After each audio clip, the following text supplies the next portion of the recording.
So, as you all know, for those of you who have registered, you are required to register with a disability or with a barrier or an issue to accessibility in mind.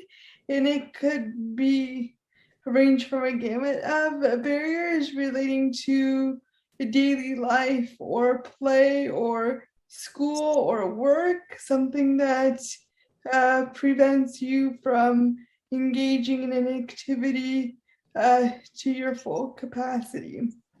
So with that in mind, we invited Tetra Society to partner with us for this presentation to sort of review what sorts of accommodations can be made based on each of the issues that everybody registered with. So I will let Dave and Sylvia sort of speak to what Tetra does specifically, and then I will let each of you describe what sort of barrier you came here in mind with, and then both Dave and Sylvia can offer some information about possible solutions. I wanted this presentation to be centered around specific needs that the participants all voiced. And that way you have the opportunity to speak to your own barriers or issues of access. Instead of a professional telling you what you need, you are in charge of describing your own barrier and working towards a solution. So with that said, I will pass the screen to Sylvia now and Dave, and they could speak to a little bit more in depth of what Tetra Society does.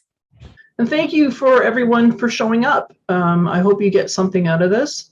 I just wanted to let you know that I've been with Tetra for around 20 years. I started as a volunteer, then a chapter coordinator, and right now they've promoted me all the way to national coordinator. So working for me in Windsor is Dave Harshaw. I'm sure everybody knows Dave, but he's here today because he is your local representative in Windsor. So let me just take a few minutes. I'm going to go through a few slides because slides are boring, and then we're going to get into discussion, the better part of the presentation.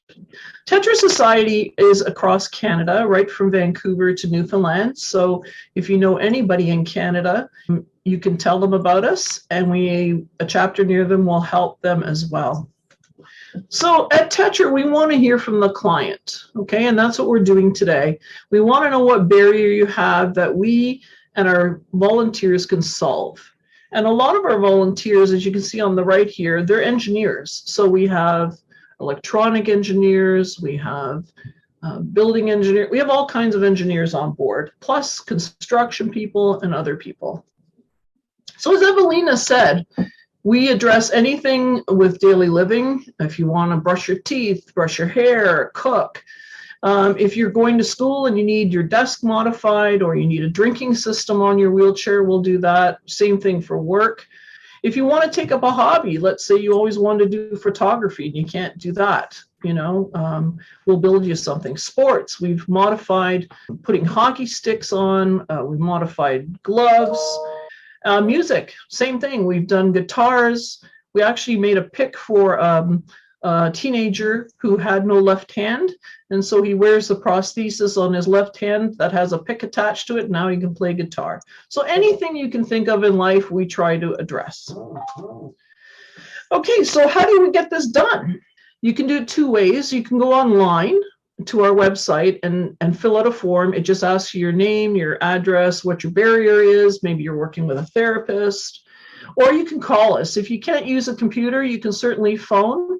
I will have the 1-800 number at the end here. And this is fairly new. I don't think Dave even knows this, but I receive your form amongst other people, Dave included, but I will actually email you to say we received it. That's going to be the first form of communication you receive from us. Then number 3, Dave is going to give you a call. And hopefully he's going to talk to you about how the process works. And then he's going to tell you which volunteer is going to be working with you. As he gets more volunteers, it may not be Dave showing up at the door. So then you're going to meet your volunteer. And during COVID, of course, we did this virtually, sometimes over the phone, sometimes Zoom, and now hopefully in person. And you participate in the design solutions. So during this whole process, you are the person in control. I think that too many people with disabilities don't have a voice. I think their parents, their family, their therapist, or whoever always speaks for them. And I think that's terrible. I think that people should have a voice for themselves. And so you are part of the whole process from beginning to end.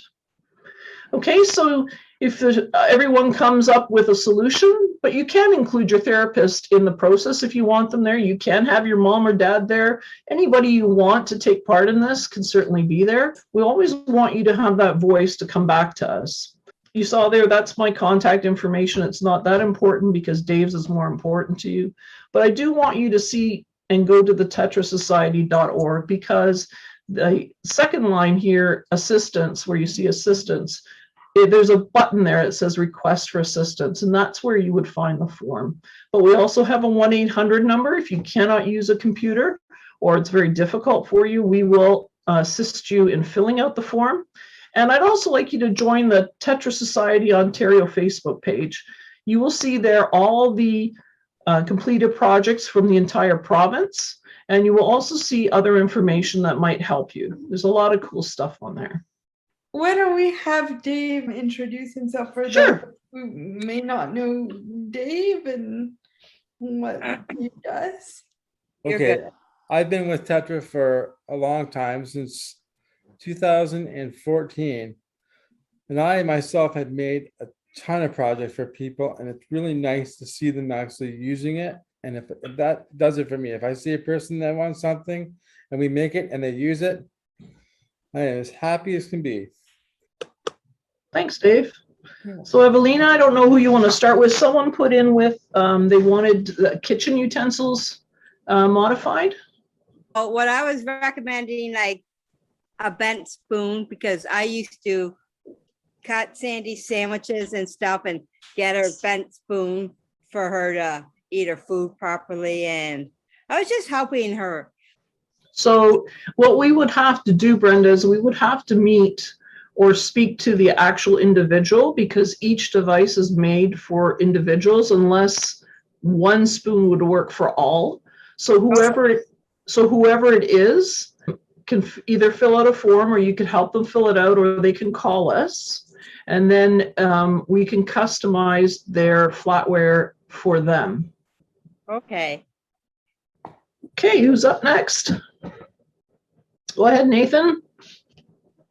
I used to have a basketball net, Okay. and when I'd threw the ball into the net, it kind of went away from me. Okay. And I need a basketball net that can catch a ball for me. Cool. I think that's cool. I know what you're talking about. You see them sometimes when you go to a fair or an exhibition or something, and it's a stand. I don't know how high you need the basketball, but that's the net. But that can certainly all be worked out. And then it would have a canopy underneath that could return the ball to your lap. I assume you're in a wheelchair, Nathan? Yes. Yeah, so it could return to you wherever you say it needs to be. So if it needs to be into your lap, then there could be an opening at the end that could release the ball then into your lap. What do you think? Yes, that would be awesome. Okay, so Evelina has a picture. yes, Okay. I saw it. I definitely saw it. So it was a miniature one. So you can talk with whoever is going to be your volunteer to build this, what size ball you want, what size net you'd like, how high you would like to throw the ball. I don't know if it's got to be a legal size kind of thing. So those are all the things you can do. So what I suggest, like I said, is when we get off here is I'll put you have the recording of the slides, but I can also put in the chat room, if you want, the link to the form. Can you fill out a form on your own, Nathan, with your name and everything? I think so. Okay, so once you push the submit button on the last page, I will get a copy and so will Dave. So you will start the process. So that's what I want people to start thinking is if you can get online, I'll put the link here in the chat room and you can then just fill out that form. As soon as you press submit, we know about your request and we will answer you. Now, one thing I want you all to keep in mind is volunteers go on vacation. Some of them have full-time jobs. Okay, so it's not an instant process. A lot of them work as hard as they can on the projects, but sometimes it will take a little bit to get the project done because it is free. So I just wanted you to know that. It's not going to be tomorrow that you get your basketball net, Nathan, okay? Okay. Okay. Thank you. Any questions about the process? So once he puts that in, like I said, I will email him and say I got it. Dave will contact him. He'll talk to volunteers to see who's going to build this for Nathan.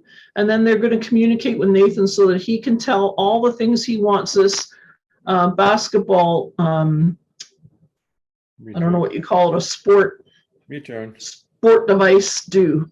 So he, you know, and that's what the volunteer does then is speak to him. And then they'll draw it up and then they'll show Nathan before they start construction so that he knows exactly what it's going to be before they start. And then on his approval is when the volunteer starts.